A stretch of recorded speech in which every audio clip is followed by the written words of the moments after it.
To introduce our program today is our Paramount Board of Directors President, Dr. Matt Riggins. Matt was born and raised in Tennessee. He's been a resident of the Tri-Cities since 1986. He's retired as an emergency physician from Indian Path Medical Center in 2020. Dr. Higgins came into the Paramount Board that same year and now serves as the Paramount's current Board of Directors President. Please join me in welcoming Dr. Matt Riggins to the podium.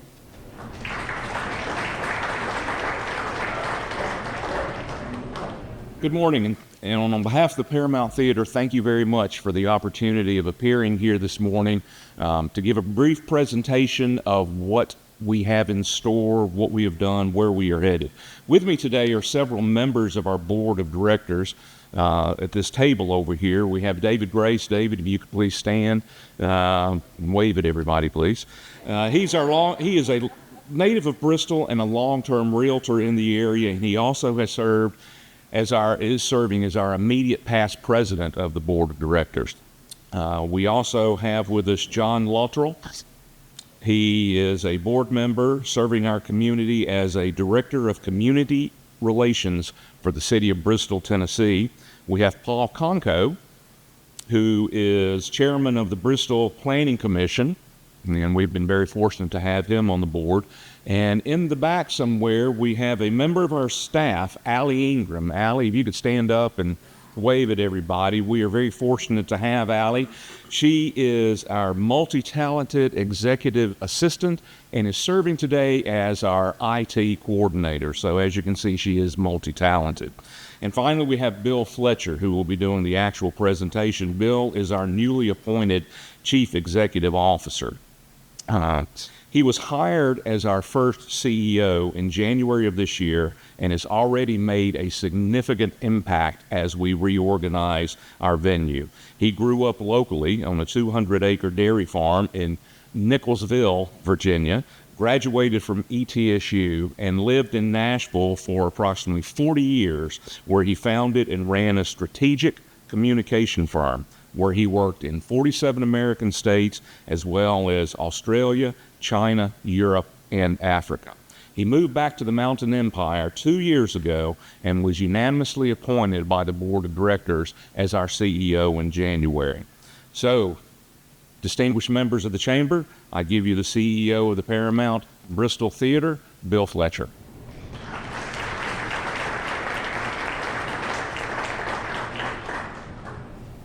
Good morning.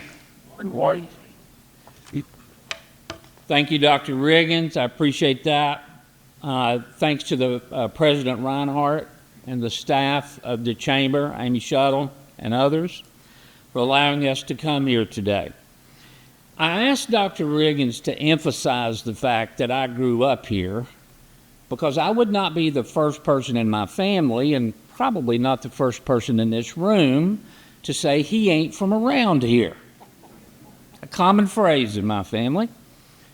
Well, I am from around here. Moved back 2 years ago, bought an old house at the corner of Georgia Avenue and East Cedar. You've probably seen me out there walking my dog and doing some work on that old house. And I've been the CEO of the Paramount for 121 days today. Today, I want to shift your perception about the Paramount Theater. President Reinhardt and I were just speaking a minute ago about the tendency of anybody to, you see the Paramount, you drive by it, it's always been there, it's always going to be there. No. When you have important assets like the Paramount, you got to work on them. You got to tend to them. You got to invest in them. And so I want to shift your perception about this grand and beautiful theater. Now, this is probably something you've all seen. Famous photo from 1931, opening night of the brand new Paramount Theater. Lines around the block to see a movie. And here's where we start, I hope, shifting your perception. With the leadership of the Board of Directors and our staff, the Paramount is taking off. Now, we have not installed rocket engines in our sign. But metaphorically, this is how we feel about the Paramount. You gotta change with the times. You gotta be aware of the economy, because we all learned in the 1980s what happens when you don't, because the Paramount closed for a period of time and was in danger of becoming a parking lot. At the Paramount, we honor the past, but we are rising to meet the future, and that means change. This is our board. You've met several of them today, and our board is from all parts of the community, because the Paramount doesn't live on an island. And in the book that's at your place today, please take that with you. The complete list of all of our board members is in there. Now, the Paramount Center for the Arts is a not-for-profit organization, but it is also a business. And I'm happy to report at this moment, ticket sales are improving, contributions are up, expenses are controlled, and in some cases considerably reduced. Very businesslike. And I know where I am, I know who I'm talking to, and I know that's important to you. Now, here's something I didn't understand when I took my position. The Paramount sits at the center of a very complex web of other not-for-profits. These not-for-profits all do performances at our theater. I didn't understand that when I took over. And part of our mission is to make sure that the Paramount grows and our balance sheet is strong, so that we'll be there when Bristol Ballet, Symphony of the Mountains, King University, Theater Bristol, Birthplace of Country Music, the Rhythm and Roots Reunion, they all do performances at our theater. And I'm really happy to tell you, I had a great meeting with the new executive director of the Roots Reunion. Great guy. If you haven't met him yet, go out of your way to meet him. Really interesting fella. And we're expanding and strengthening our relationship with Rhythm and Roots. Be more performances in the Paramount this year. Air conditioning, just saying. Now I want to share something with you. Since we're at King, I have to mention, we love our relationship with King. They come to the theater frequently. They do award shows there. They do other events at the theater. But if you didn't see this show that last year, it was called A Very Bristol Christmas. There were about 200 people in this show. Choirs and dancers. Some guy in a kilt came out and played bagpipes. It was fantastic, and we sold the show out. And so we're already in conversation with King this year. Hopefully this year we'll be able to do 2 shows. And I can't commend it to you enough. It's a community celebration and well worth your time. Now, this is really important. We've just completed a study, and the economic impact of the Paramount Theater on Bristol every year is $6.4 million. Now, how do we get to that? And I want to spend a little time on this, because I just didn't make this number up. So the way you measure the economic impact is, first there's the direct impact. There's our budget, the money we spend on salaries, utilities, marketing, equipment. Then you have the indirect impact, and that is what occurs when our vendors and suppliers, of which there are many and many in this room, they spend the revenue from the theater to buy their own supplies and pay their own staff and vendors. Then you have what's called inducted impact, the household spending. These employees, ours and our vendors, they buy groceries, they pay mortgages and rents and pay other household expenses. And then finally, This is something that is unique to an arts organization, something I had never heard of before I came here, the audience multiplier. It is estimated that the average arts attendee spends $38.46 per person, excluding the cost of the ticket. Meals, having a drink, staying in hotels. And I want to emphasize, we attract people from outside the Tri-Cities, and we bring new money into the local ecosystem. Money that otherwise would be spent in Knoxville or Asheville or Charlotte or other places that compete for tourism dollars. I personally talked to some people who drove here from Indianapolis just to see Morgan Wade's Christmas show. And the other night we had the Bellamy brothers, and one of our staff talked to a group of people who had come here from Atlanta. And remember, the money that's spent at the Paramount stays in Bristol. Stays in Bristol. Now, we recently completed a survey, I think maybe the first time Paramount's ever done this, of our patrons. And I wanted to share some of that information with you because I think it's instructive for your business as well as ours. Now, this first chart illustrates a problem we all have to address.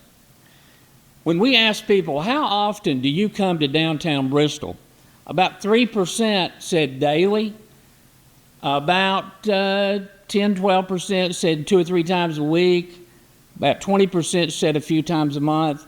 But half say a few times a year. We have to give people a reason to come downtown. It's not automatic. And I've been talking to other downtown businesses, and they're feeling some pressure. The economy, lots of different reasons for it, and we all know we've lost some big businesses in downtown just in the last 6 months to a year. So we are really engaging with other downtown businesses to make sure we compete together and bring more people downtown. The second slide is about household income, and this is an important thing to keep in mind about the Paramount. We have assembled a very affluent audience. When you associate yourself with the Paramount Theater, you are reaching way over half of our audience has a household income of over $100,000 a year. A pretty substantial portion over $150,000 a year. You see the 75 and up, 50 to 70. So we have a strong, loyal, dedicated audience that we communicate with every week. A lot of them come to shows. They don't come to every show. But the point is, when you patronize the Paramount and you engage with the Paramount, you're engaging with people who prioritize and patronize and reward businesses that do business with us. Now, this last area, and since today I'm talking about us being partners and working together, not all of the news in our poll was good news.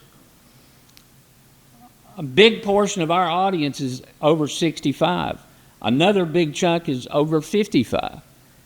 A big chunk from 35 to 54. We're not doing so well with the 18 to 34.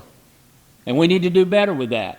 And this goes into how we book shows and what we bring in there. And you might see some shows come to the Paramount and you might say, I would never go to that. Well, be advised, I'm trying to get some of these young people to come to a show. I've also told our staff early on, you know, young people, children used to come to the Paramount all the time. Remember the bottle cap program? People always told me about the bottle cap program where you bring 5 bottle caps to the theater and you could get a movie ticket or a popcorn or whatever it was. And so I've told the staff, and this is something we're working on, I said, I want every school child within 25 miles of this theater through this theater every year. So figure it out. figure out a program, figure out a tour, I don't care what it is. We need to build memories into these children so that when they get old enough to support the theater, they will be familiar with the theater. Now, to that end, this week we are launching a new membership program that we call Paramount Insider. And our members will get a wide variety of benefits, including early access to tickets, voting on which shows we book, and free popcorn with a beverage purpose. Hey, and if you don't think people will come to a show to get free popcorn, you don't understand mountain people, all right? They will come for free popcorn. For just $10 a month, they get a lot of pop and popcorn. Thank you, David, for that line. Now, I want to spend a few minutes now talking about how our businesses can work together, okay? So we have, I call it a new program of show underwriting at the Paramount, but I talked to Harry Scanlon the other day. This isn't a new idea at all. This is how the Paramount used to operate, and we're bringing it back. Our show underwriting program we call a win-win-win. First, and all it is, it's very simple. Your business makes a tax-deductible contribution to the Paramount to help underwrite all or part of a show. Now, when you do that, you get valuable advertising and exposure to our loyal audience and members through our advertising, email, social media. You get a slide on our pre-show display. We can provide tickets to your employees, your good customers, your vendors, people that you want to put the big hat on and bring to a show at the Paramount, not to mention the tax deduction. It's also a win for Bristol because shows that attract more people downtown, the money spent stays here in Bristol, and the restaurants and other nearby businesses prosper. If you don't think we move the needle downtown, try to go eat at Bistro on 6 or 620 on show night. You better have a reservation and you better get there early. Or you'll have to find someplace else to eat, or maybe just fill up on popcorn. And it is a win for the Paramount. This helps us keep ticket prices low and accessible. It helps us book bigger, better, more current acts. And it helps us to be more self-sufficient and preserve Paramount Bristol for the future. We had a local business just this week. They're our first new underwriter in some time. They are underwriting Branson County Christmas, which is a Christmas show that we're putting on this year. This is the slide that is now in the slide display that plays for our audience. They're going to be included on our website, our emails we send out, all of our advertising that we do will mention that they are an underwriter of the show. Now, a win for your business, a win for Bristol, a win for the Paramount. I got to tell you one quick story. I want you to understand our attitude.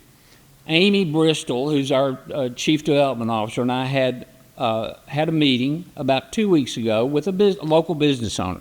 We had some ideas about how they could help us. He didn't like those ideas. And he wasted no time telling us he didn't like our ideas. But we sat there for about 45 minutes, and I said, "Tell me about your business." And we had this great conversation. And by the end of the conversation, he was all in. Because we learned about his business, we crafted something that he liked.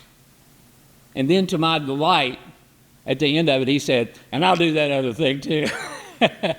So that's our attitude at Paramount. Okay, we're here to be partners. We want to work with the business community in particular. Now, yes, we have a significant impact on the economy. We also have significant needs, not the least of which is we have infrastructure that needs to be updated, especially our HVAC system. Keeping up a 95-year-old building that hosts 60 to 80 shows a year is a daily struggle and expensive. We also face a new, tougher, competitive environment, but we are prepared to compete and win with your help and the help of the businesses downtown. In summation, I gave you some numbers today, but they're just numbers. You cannot reduce the history, the import of the Paramount Theater to numbers. It's way more valuable than that. Every generation has stepped up to protect, preserve, and defend the Paramount. Now it's our turn.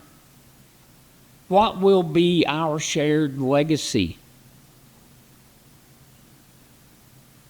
The theater opened in 1931. By the 1980s, the theater fell into disrepair. There was water in the basement, holes in the roof. It was, some say, weeks away from being torn down and turned into a parking lot. But that generation said, not on my watch.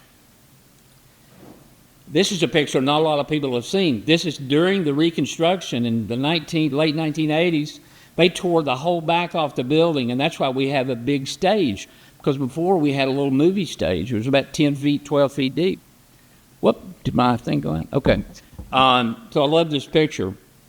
But this community got a $1 million challenge grant from the state of Tennessee, and then they raised $1 million in this community. In today's money, that was $2.3 million they raised. Everybody pitched in, even school children. And in today's dollars, the budget to rebuild and save the theater was $4.6 million. Now, I did a little work on this, and I was curious, what would it take to start on with a piece of dirt and build the Paramount Theater today? $31 to $45 million. When you consider the building, all the equipment in the building, the furnishings, the seats, the drapes, there's a lot of technology in that building. And so that is not our asset. That's your asset. That's Bristol's asset. And we have to protect and defend, preserve it. And that does not include the mighty Wurlitzer organ. So many people have fond memories of that time when they found the Wurlitzer and they installed it. One of only about 25 still operating in the country, maybe the world, definitely the country. And I got to give a shout out to Rex Ward. He is our principal organ master at the Paramount, and he was showing me around one day and showing me how the organ works. And I noticed he wasn't using music. And I said, Rex, how do you do all this with no, look at the keys, no music. He told me he's got 5,000 songs in his head. It was scary, a little bit scary. So that generation saved the artwork. They replaced the gold leaf in the theater. They installed the lighting and fly system, which allows us to produce incredible theatrical productions on our stage. And about a month ago, I met with Mary Beth Raniero, known as the mother of the Paramount. Many of you know her. She was one of the great leaders during that time that saved the Paramount. And she spoke to me with great passion about her love for the Paramount and told me some great stories from that time. And then I told her about our plans to strengthen the operations of the theater, to prepare it for the next 100 years, to make sure the lights on that marquee never go out. I told her we want to bring more local productions to the theater. We want to strengthen our relationship with other arts organizations. And when I finished, she scooted her chair up, she slapped my desk, and she said, "You're saying everything I want to say, but I just don't know how." And then she started talking. And she told me what I need to do. And when Mary Beth tells you to do something, you better do it. Specific people I need to talk to. I listened. I made notes. And now I'm acting on it. Because the vision is not mine. The vision was always here. I just found it, dusted it off, and now with the help of a great board and our staff, we're going to make it real. I asked her if I could use her name when I called on other people. And she said, "You use my name any way you want." And I think I just did. Now, my name and email address and my cell phone number are in that book, that Paramount book. Take it with you. Call me. Or Amy Bristol, her name and phone number's in there as well. She's our Chief Development Officer. Or we'll both come and see you. If I've said anything today that moved you or interested you, call me. I'll come talk with you. We'll figure something out together. Don't wait for me to come and see you. I'll get there as quick as I can, but I'd love it if you call me. Take this to your boss today and say, "Hey, we need to call this guy. We need to talk to this guy. You need to talk to him." Every business, every family in Bristol and the Tri-Cities has a stake in seeing the Paramount succeed. We need your time, your talent, and your money. I promise you we will manage it well. We will love, cherish, protect the Paramount while we're at it. But we need your help as partners, contributors, investors, ticket buyers, and boosters. Because when you invest in the Paramount, you invest in Bristol. Ladies and gentlemen, I give you Paramount Bristol, where the only thing missing is you. Thank you.